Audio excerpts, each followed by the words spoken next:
भारताचे एक सार्वभौम समाजवादी धर्मनिरपेक्ष लोकशाही गणराज्य घडवण्याचा त्याच्या सर्व नागरिकास सामाजिक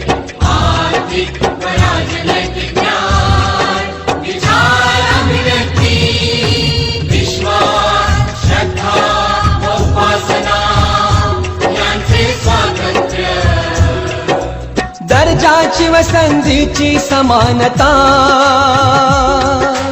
निश्चितपणे प्राप्त करून देण्याचा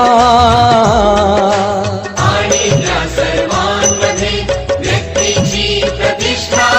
व राष्ट्राची एकता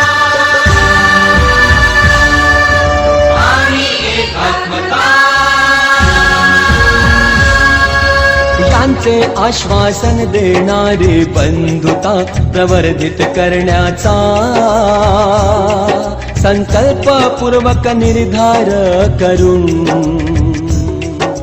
आमच्या संविधान सभेत आज दिनांक 26 नोव्हेंबर 1949 रोजी